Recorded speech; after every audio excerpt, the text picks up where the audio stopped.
अमरीका और रूस में बड़े तसादुम का खतरा। ट्रंप की जारहाना पॉलिसी दोनों ममालिक को आमने सामने ले आई।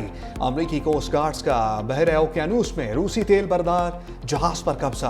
अमरीकी फौजी हेलीकॉप्टर के जरिए बहरी जहाज पर उतरे रूसी तेल बरदार जहाज को कई हफ्ते पीछा करने के बाद स्कॉटलैंड और आइसलैंड के दरमियान समुद्र में तहवील में लिया गया।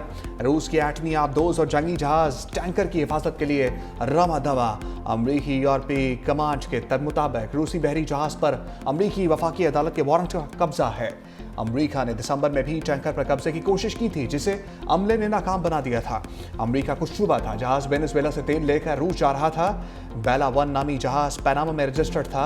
अमरीकी कब्जे की कोशिश पर रूस ने अपनी मलकियत में ले लिया, नाम बदलकर करमाइज और अपने शहर सूची से रजिस्टर करवा लिया था। अमरीकी वजीर दिफा पेट हेग्सेट का कहना है कि वेनेजुएला के तेल पर अमरीकी नाकाबंदी मुकम्मल तौर पर नाफिज हो चुकी।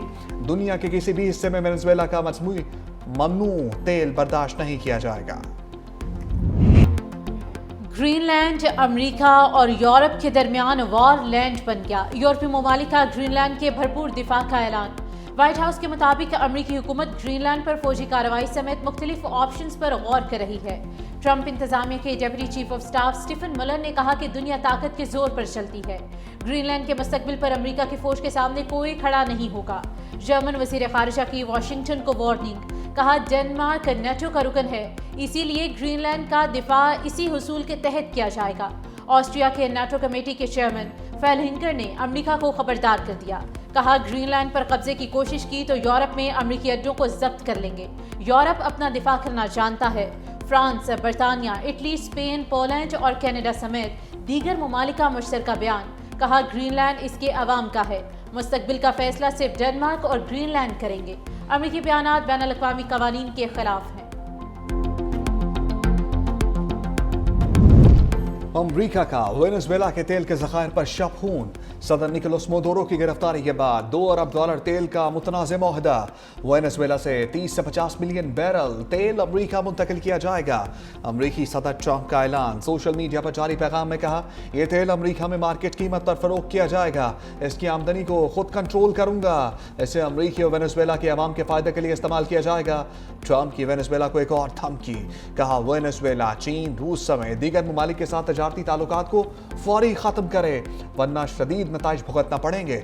मजीद कहा चीन और रूस सिर्फ अमेरिका से डरते हैं, दोनों ममालिक अमेरिका की इज्जत करते हैं। मुझे शक है हम नेटो हमारे साथ हो, हम हमेशा नेटो के साथ रहेंगे, चाहे वो हमारे साथ ना हो।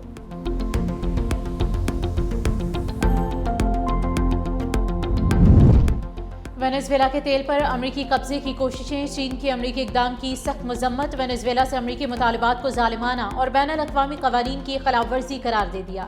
चीनी वजारत खारिजा के मुताबिक वेनेजुएला अपने तेल और वसाइल पर मुकम्मल खुद मुख्तार है। चीन वेनेजुएला के जायज़ हुकूक और मफादात के तहफ़्फ़ुज़ का मुतालबा करता है। अमेरिकी इक़दामात खित्ते में अमन व सलामती के लिए खतरा है।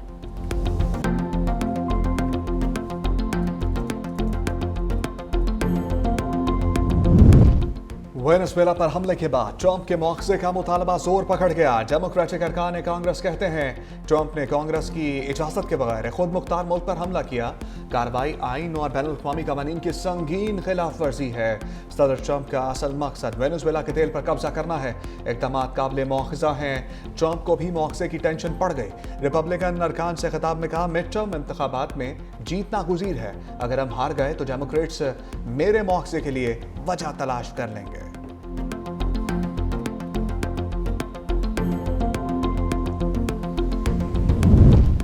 नेशनल डायलॉग कमेटी का सियासी कशीदगी में कमी का फॉर्मूला। सदर आसिफ अली जरदारी, वज़ीर आज़म शहबाज शरीफ और नवाज शरीफ पर मुश्तमिल आला सतह कमेटी की तजवीज़।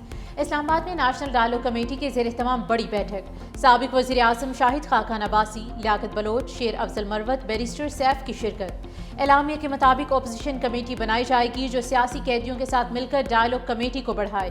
सेनेट और कौमी असम्बली में फौरी अपोजिशन लीडर की तैनाती की जाए।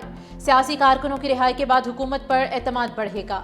मीडिया की सेंसरशिप खत्म की जाए और सियासी अफराद पर मुकदमात खत्म किए जाएं। नेशनल डायलॉग कमेटी का आइंदा इजलास मुल्तान में होगा।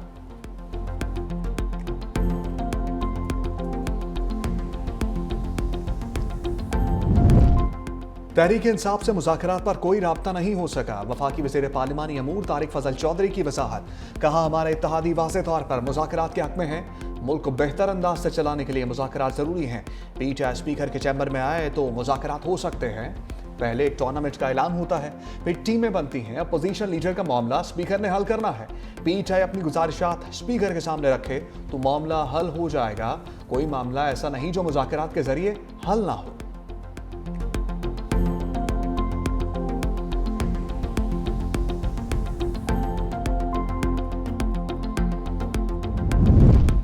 जब हम कहते थे दहशतगर्दी आ रही है तो मजाक उड़ाया गया। बंद कमरों के फैसलों ने अमन को तबाह कर दिया।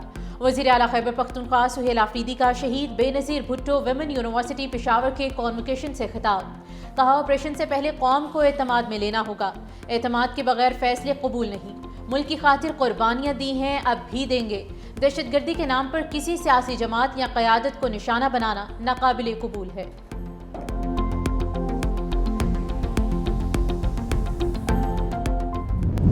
दूसरे सूबों के दौरा करने के लिए वो अपने सूबे के अगर हर कोने में जाएं, खुसूसन उन जगहों पे जहाँ पे दहशतगर्दी जो है वो ज़्यादा है, तो ताकि लोगों को एहसास होए कि हमारी कोई लीडरशिप है। अपनी कॉन्स्टिट्यूंसी जो उसका सूबा हो वो छोड़ के दूसरे सूबों में जाके रंगबाजी करने से कोई शहीदों के साथ यकजहती जो है उसका इजहार नहीं होता और दहशतगर्दी के ख़िलाफ़ जो है आप सीना सफ़र नहीं होते। ख्वाजा आसिफ ने सुहेल आफरीदी के दौरों को रंगबाजी करार दे दिया। कहा, पीटीआई का दहशतगर्दी के खिलाफ वाज़ेह मौक़िफ़ नहीं है। सियासी वर्कर को अपना सूबा छोड़कर दूसरी जगहों पर रंगबाजी नहीं करनी चाहिए। वज़ीर आला खैबर पख्तूनख्वा अपने सूबे में दहशतगर्दी के खलफशार को ख़त्म करने पर काम करें। दूसरे सूबों की बजाय अपने सूबे के हर कोने में जाएं। वज़ीर आला खैबर पख्तूनख्वा शोहदा के जनाजों में शिरकत करें।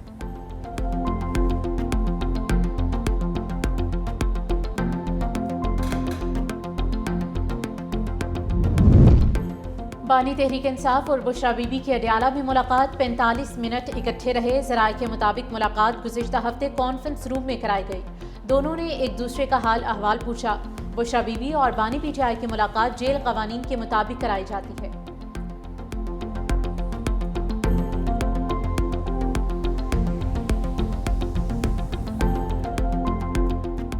इमरान खान की हुकूमत में तालिबान और दहशतगर्दों को जो जेल में थे उनको छोड़ा गया, मुझे उस पर भी एतराज़ात हैं। जिस तरीके से वो तालिबान की दफातर खुलवाने के लिए बात करते थे खैबर पख्तूनख्वा में, मुझे उस पर एतराज़ात हैं। जो वो हमारे मुल्क के इदारों के खिलाफ एक घिनौना प्रोपेगेंडा कर रहे हैं, हमें उस पर भी एतराज़ात हैं। तो हमने सियासत में उनके एतराज़ात हैं। सियासी इख्तलाफात अपनी जगह, जब कोई हमारे घर पर आ रहा है, जब कोई हमारे मेहमान होकर आ रहा है, तो हम उनको बिल्कुल उनका वो जायज़ हक है, उनको हम वेलकम करेंगे। बानी पीटीआई हमेशा दहशतगर्दों को सपोर्ट करते थे। सीनियर वज़ीर सिंध शर्जील मेमन की मीडिया से गुफ्तगू। कहा, बानी की हुकूमत में दहशतगर्दों को छोड़ा गया। पीटीआई की सियासत और सोच से इख्तलाफ ज़रूर है। पीटीआई ने इख्तलाफात और गाली देने के सिवा किया ही क्या है। खैबर पख्तूनख्वा में मगरिब के बाद थाने में सिपाही नहीं बैठ सकता। सिंध हुकूमत सुहेल आफरीदी को वेलकम करेगी। कानून के दायरे में रहकर सुहेल आफरीदी सब कुछ करें। सिंध ने हमेशा मेहमान नवाजी की। सूबाई हुकूमत सिक्योरिटी भी देगी। पीपल्स पार्टी हमेशा आज़ादी सहाफ़त की हामी रही है। सहाफ़ियों के मुस्तकबिल के लिए प्लानिंग कर रहे हैं।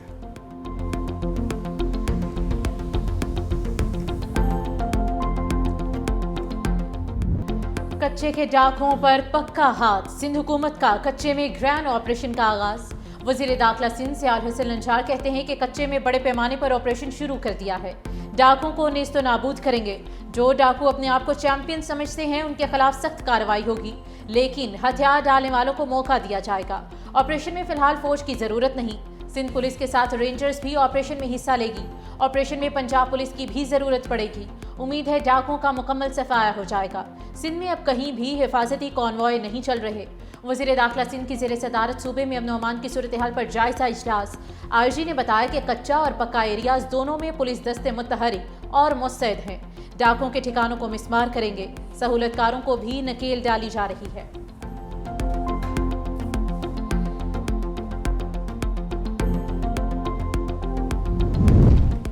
पंजाब में कच्चे के खतरनाक डाकू राह रास्त पर आ गए। रहीम यार खान में संगीन जराइम में मुलव्वस डाकू फिदा और फराठोर लठानी और जुल्फी लठानी ने हथियार डाल दिए। कत्ल, पुलिस पर हमलों, अगवा पर ताबान समेत संगीन जराइम में मुलव्वस। हुकूमत ने डाकुओं के सर की कीमत 1 करोड़ रुपए मुकर्रर कर रखी थी।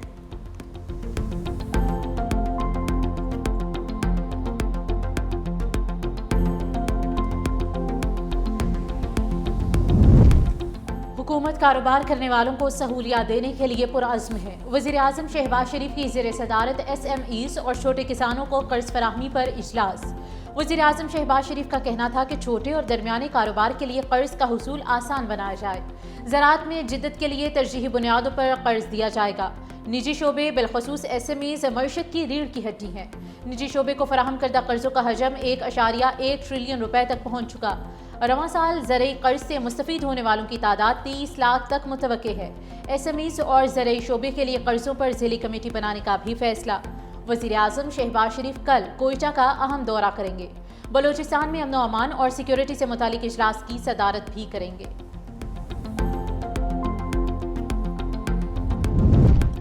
पाकिस्तान चीन का दहशतगर्दी और जराइम के खिलाफ निज़ाम मजीद मौसर बनाने पर इत्तफाक। वज़ीर दाखिला मोहसिन नकवी की बीजिंग में चीनी हममंसा वांग याओ से मुलाकात। मुश्तरका वर्किंग ग्रुप की हर 3 माह बाद मीटिंग पर इत्तफाक। 2 तरफ़ा ताउन को फ़रोग देने के कोऑर्डिनेशन बेहतर बनाने की ज़रूरत पर जोर। मोहसिन नकवी ने कहा कि चीनी शहरियों और मुश्तरका मफादात के मनसूबों का तहफ़्फ़ुज़ अव्वलीन तरजीह है। चाइनीज़ की सिक्योरिटी के लिए हर सतह पर मजबूत इक़दामात किए हैं। चाइनीज़ की सिक्योरिटी के लिए इस्लामाबाद में खसूसी प्रोटेक्शन यूनिट भी बना रहे हैं। चीनी वज़ीर दाखिला ने कहा कि पाकिस्तान और चीन स्ट्रेटेजिक पार्टनर हैं। पाकिस्तान के साथ हर सतह पर 2 तरफ़ा इश्तराक़ात बढ़ाने के लिए तैयार हैं। दहशतगर्दी के खिलाफ जंग में पाकिस्तान की कुर्बानियों को कदर की निगाह से देखते हैं।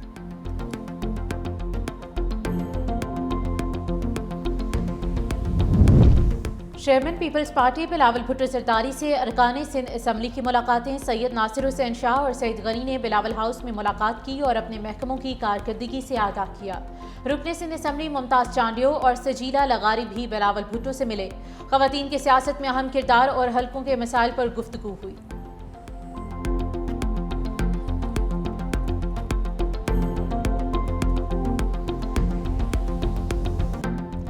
मोदी सरकार के ज़ेरे असर ICC का क्रिकेट से खिलवाड़।